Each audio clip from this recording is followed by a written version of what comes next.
Halo, kita bertemu kembali di channel Lamtorepedia, media belajar dan informasi kapan saja, di mana saja, asal ada silahkan saja. Pada video kali ini kita akan melanjutkan pembahasan kita tentang Microsoft Excel. Pada video sebelumnya kita sudah membahas tentang penggunaan rumus, maka video kali ini kita akan membahas tentang penggunaan fungsi. Ya, dua fitur di Microsoft Excel yang saling berkaitan dan sangat erat penggunaannya dalam pengolahan data. Dituliskan pada websitenya Lamtorepedia di menu belajar Excelnya, ditulis bahwa fungsi Excel secara garis besar merupakan preset dari formula yang sudah disediakan Excel itu sendiri, yang bertujuan untuk menyederhanakan formula hingga membuat proses perhitungan data menjadi lebih singkat dan tentunya relatif lebih mudah untuk dikerjakan. Nah, fungsi Excel adalah rumus-rumus yang telah didefinisikan oleh Microsoft Excel, atau dengan kata lain formula siap pakai yang dibuat untuk menyederhanakan perhitungan yang panjang dan rumit. Oke, nah berikut fungsi-fungsi di Excel dikelompokkan menurut kegunaannya. Jadi ada ratusan fungsi Excel. Di sini dikelompokkan dia menurut fungsinya. Ada fungsi Excel berdasarkan fungsi logika, ya, kelompok yang mengolah fungsi logika, fungsi if error, and, or, not. Kemudian fungsi teks, yaitu text function yang mengolah teks. Ini fungsi lower, upper, proper, left, right, dan lain sebagainya. Ada sebagai 15 ini ya. Kemudian fungsi tanggal juga, fungsi tanggal dan waktu. Ada fungsi now, today, date, date value, date if, day, dan lain sebagainya. Ada sebanyak 21. Kemudian fungsi pencarian dan referensi, ada lookup, VLOOKUP, HLOOKUP, index, dan seterusnya. Jadi sangat banyak fungsinya ini. Fungsi matematika, fungsi statistik, fungsi informasi, ya. Kemudian fungsi database. Jadi teman-teman kalau mau melihat fungsi-fungsi ini silahkan nanti kunjungi site-nya Lamtorepedia untuk melihat selengkapnya ya. Nah baik teman-teman, kita kembali ke Microsoft Excel. Nah semua tadi fungsi-fungsi ini penggunaannya berbeda antara satu dengan yang lain. Jadi masing-masing punya bentuk umum penulisan. Fungsi if berbeda bentuk umum penulisannya dengan fungsi lower. Ya, jadi kalau kita bayangkan dengan ada banyaknya seperti ini fungsi, bagaimana kita mengingat bentuk umumnya ya? Nah, jangan khawatir teman-teman, karena di Microsoft Excel nanti kita ada tingkat bantuan dari Microsoft Excel tentang bentuk umum tersebut. Oke, jadi saya akan menunjukkan bagaimana cara menggunakan fungsi. Walaupun beberapa fungsi nanti yang digunakan di sini dari sekian banyak fungsi, karena ini sebagai contoh, nanti beberapa fungsi kita ambilkan, kita tunjukkan cara pengoperasiannya atau penulisannya atau penggunaannya, maka diharapkan teman-teman nanti bisa menggunakan fungsi yang lain. Oke, nah misalnya kita sudah belajar membuat rumus kemarin ya pada video sebelumnya. Jika teman-teman belum melihat video kita tentang dasar penggunaan rumus di Excel, silahkan cek pada video sebelumnya. Ini saya tuliskan di deskripsi video ini. Ya, baik, kita kembali ke sini. Misalnya saja kita akan mencari di sini jumlah, ya, jumlah ke bawah. Ini misalnya ya, saya tambahkan jumlah.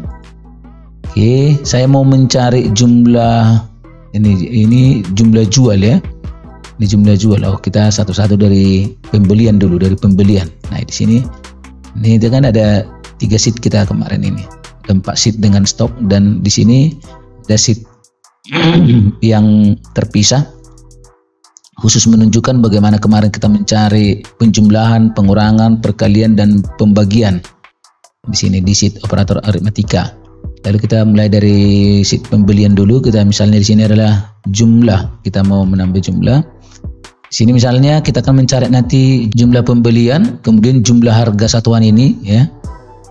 Atau mungkin harga total, ini adalah total semua pembeliannya. Jadi mau dijumlahkan misalnya di bawah ini. Jadi supaya kita rapikan dulu tabelnya sekali lagi. jarak di sini. Oke, lalu kita kasih yang ini, kemudian kita kasih yang ini. Oke, hal ini sudah kita bahas ya. Bagaimana membuat border ini sudah kita bahas pada video sebelumnya. Oke, saya akan mencari jumlah. Maka dengan mengingat bagaimana kita menggunakan rumus kemarin, cara pertama boleh kita buat seperti ini. Ini sama dengan ya, ini E5. Berarti E5, klik di sini lalu tambah ya E6. Kemudian tambah E7, tambah E8, tambah E9, lalu enter. Nah, 42. Hasil penjumlahannya ini 42. Kalau kita periksa dulu rumusnya dengan F2, kita tekan F2 di sini di keyboard ya. F2 di keyboard. Nah, ini dia. Jadi ditandai ya, yang dijumlahkan itu ditandai dengan ini. E5 tambah 6, E7, E8, E9. Oke, nah ini bernilai benar walaupun tidak kita hitung, saya yakin kalau ini adalah benar. Nah, kalau kita perhatikan teman-teman, rumus ini memang berhasil. Tapi coba kita bayangkan di sini data kita hanya 5. Nah, kalau misalnya data kita ada misalnya sebanyak 500 baris ya, di sini masih 5 biji, 5 buah data. Jadi misalkan nama barang ini ada sebanyak 500 baris sampai ke bawah terus gitu. Nah, bagaimana kita mencari jumlahnya? Apakah kita tuliskan seperti ini? E5 ditambah E6 tambah E7, E8 tambah E9, E10 sampai. Nah, jadi mungkin bisa saja, tapi saya pikir itu tidak efektif dan sangat menyulitkan. Nah, untuk itulah maka Excel menyediakan fungsi yang boleh mengerjakan pekerjaan rumus tersebut dengan sangat efektif. Jadi ini perintah yang ini boleh kita ganti dengan menggunakan fungsi seperti ini. Maka untuk menjumlahkan, fungsi di Excel untuk mencari jumlah adalah dengan sum. Penggunaannya seperti ini. Ya, kita lihat ya teman-teman. Ini saya ganti nih, saya hapus dulu. Oke, coba yang rumus yang panjang itu tadi, yang dengan menggunakan tambah, kita kerjakan dengan menggunakan fungsi. Nah, fungsi untuk menjumlahkan di Excel adalah fungsi sum. Metodenya seperti ini, sama dengan sum, buka kurung. Ya, nah teman-teman, ini tadi yang kita katakan. Teman-teman jangan khawatir untuk mengingat penulisan lengkapnya suatu fungsi itu dan bentuk umumnya, karena kita dibimbing oleh Excel itu sendiri. Contoh di sini ketika saya ketikkan SU, maka semua sistem atau fungsi yang diawali SU sudah dituliskan semua. Ya. Jadi kalau misalnya saya menuliskan C yang diawali SI sudah ditunjukkan, kemudian ketika saya tambahkan misalnya M, SIM, maka tidak ada di sana yang muncul. Berarti fungsi SIM tidak ada. Fungsi SIM di Excel tidak ada. Jadi juga satu petunjuk untuk kita ya. Nah, jadi kalau SU, nah di sini SU banyak ya, subtotal, sum if. Salah satu di antaranya adalah sum yang akan kita gunakan ya. Dan masih banyak lagi. Nih, ya. Ada sum SQ dan lain sebagainya. Oke, kita lanjut dengan sum. Nah, sampai di sini kita benar juga. Lalu kalau kita sudah ketemu dengan rumus yang mau kita gunakan, diawali dengan buka kurung ya. Nah, di sini bentuk umumnya ini sum number 1 titik 2 number 2. Nah, di sini ada petunjuknya. Disinilah kita memperhatikan petunjuk atau bentuk dasar dari penulisan fungsi tersebut. Oke, jadi penulisan sum ini adalah diawali dengan rank awal. Sum itu artinya kira-kira seperti jumlahkanlah ya, jumlahkanlah mulai dari rank E5. Ini E5. Mulai dari rank E5, saya tulis E5 ya, sampai titik 2. Kemudian E9. Jumlahkanlah mulai dari E5 sampai E9. E9. Kemudian tutup kurung. Nah, lihat ini ya teman-teman. Nih langsung diberi tanda. Kemudian tutup kurung, enter. Nah, ini dia 42 ya. Oke, perhatikan teman-teman perbedaannya ketika kita menggunakan metode penulisan rumus dengan E5 tambah E6 tambah E7. Nah, begitu ya, begitu rumitnya.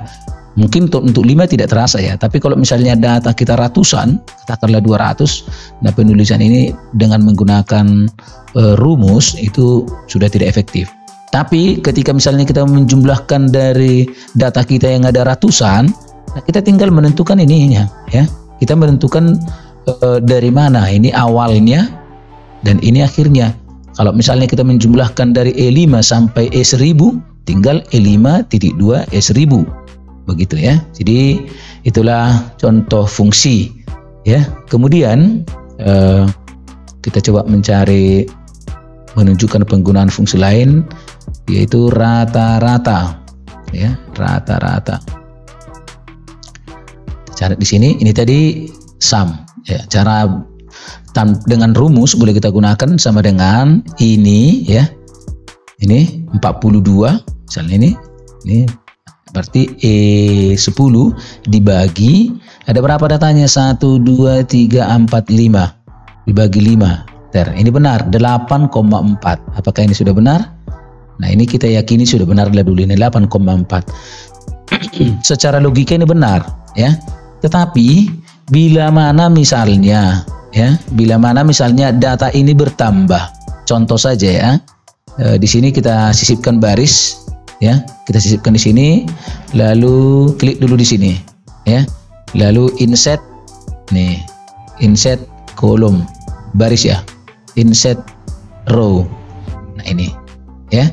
Oke, lalu ada data ke-6 namanya misalnya mouse, ya. Lalu ini unit atau buah atau PCS lah, ya. Ada jumlah belinya misalnya 12. Nah, harganya 100 atau 50.000, ya, 50.000. Lalu subtotalnya sudah dapat di sini, ya. Ini langsung otomatis tadi kita lihat E10 dikali F10 sudah benar, ya. Nah, di sini data kita 1 2 3 4 5 6. Oke, jadi kita periksa sumnya F2. Ini benar, ya. E5 sampai E10. Oke, kita lihat rata-rata. Di sini E11, ya, sampai di sini benar. E11 jumlahnya di E11 dibagi 5. Nah, di sini sementara data kita sudah menjadi 6. Berarti kita harus melakukan pengeditan lagi di sini. Nah, ini dibagi 6.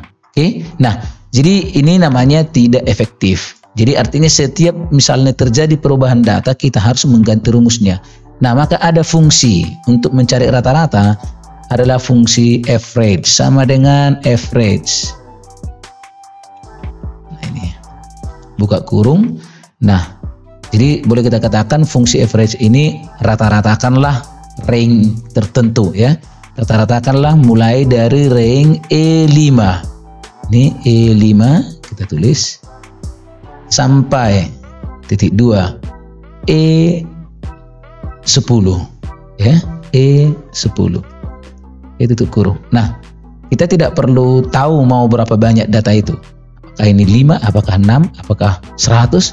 Yang penting kita tunjuk aja rank awal sampai rank akhir. Enter. Nah, ini dia. Ya.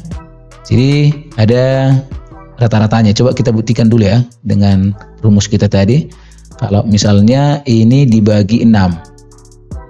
9, ya. Berarti dengan average sama hasilnya. Tapi penggunaannya jauh lebih efektif. Cara yang lebih cepat menuliskan, teman-teman, ya. Ini hapus dulu. Sama dengan average. Ini buka kurung. Lalu klik di sini, tahan shift di keyboard. Shift, ya. Saya tekan shift di keyboard, lalu klik di rank akhir. Ya, di rank akhir di sini. Nah, langsung ditandai. Lalu langsung ikuti dengan mengetik tutup kurung. Cara lebih cepatnya. Ya, sekali lagi, ya, teman-teman. Nih, letakkan di sini sama dengan tuliskan nama fungsi average. Average buka kurung. Lalu awal range-nya di sini. Klik, lalu tahan dengan tombol shift di keyboard. Jangan dilepas, ya. Tahan dulu. Lalu sampai kita klik di akhir range-nya di sini. Klik, lalu lepas juga keyboard, ya. Shift-nya di keyboard dilepas, lalu tutup kurung. Enter. Nah, ini dia. Oke, teman-teman, kita sudah mencari jumlah beli. Jadi di sini karena ini harga satuan tidak perlu kita jumlahkan. Jadi ini kan hasil belanjanya, ya. Dia membeli sebanyak barang ini, lalu ini harga masing-masing satuannya, lalu ini belanjanya. Kita juga mau tahu berapa total pembeliannya ya. Ini jumlah belinya. Ini jumlah beli dapat. Jadi dia membeli sebanyak 54 barang ya. PT Angin Ribut ini membeli sebanyak 54 barang ya. Kemudian mau dicari harga totalnya, sama halnya ya sama dengan saham. Ya, kita tulis sama dengan saham. Buka kurung, klik di awal rank, lalu klik shift, klik di sini, lalu tutup kurung, enter. Ini dia. Ya. Oke, dengan average juga sama caranya. Oke, tapi kalau misalnya teman-teman mau lebih cepat, boleh di copy dari sini, copy ya, Ctrl C di keyboard, lalu di sini klik kanan, rumusnya, jangan isinya. Bedakan ya teman-teman. Memang kita sudah bahas pada video sebelumnya. Ketika copy, lalu kita pindah ke sini, kita paste. Nah, kadang kita tidak tahu nilainya atau rumusnya akan tercopy. Jadi perlu kita pahami sedikit dulu tentang pengkopian ini. Copy, lalu klik kanan. Di sini ada pilihannya ini, misalnya paste biasa, yang ini angkanya. Jadi kalau ketika angkanya, maka angka 9 dia yang tercopy sini ini. Ya. Jadi supaya rumusnya yang di-copy, ini dia formulanya. Oke. Nah, ini dia.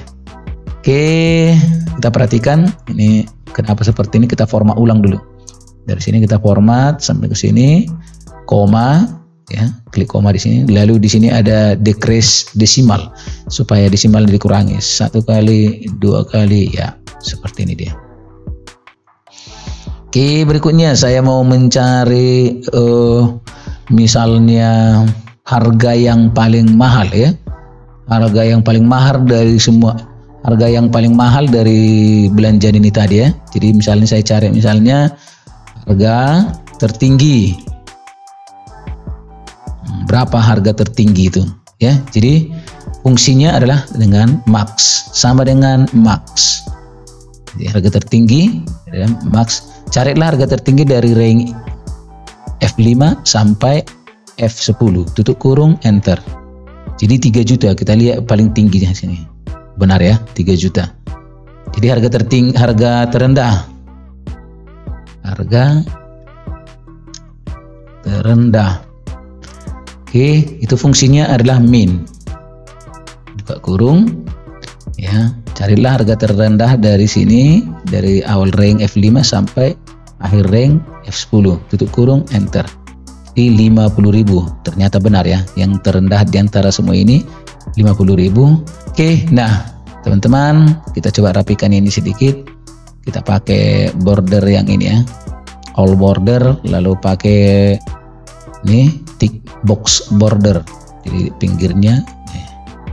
Oke, ini kita berikan sedikit perbedaan ya. Kita kasih lagi ini bordernya, lalu kita shading dengan ini. Jadi supaya nampak yang mana kesimpulan tabel dan mana yang merupakan isi tabel. Nah, sampai di sini teman-teman kita sudah menggunakan fungsi. Ada fungsi sum menggunakan jumlah, fungsi average mencari rata-rata, fungsi max mencari nilai tertinggi, fungsi min mencari nilai terendah. Nah, masih ada banyak fungsi-fungsi di Excel, tetapi pada video kali ini saya menunjukkan bagaimana konsep penggunaan, dari fungsi tersebut. Untuk fungsi-fungsi yang lain silahkan teman-teman coba supaya makin mahir nanti dengan menggunakan fungsi.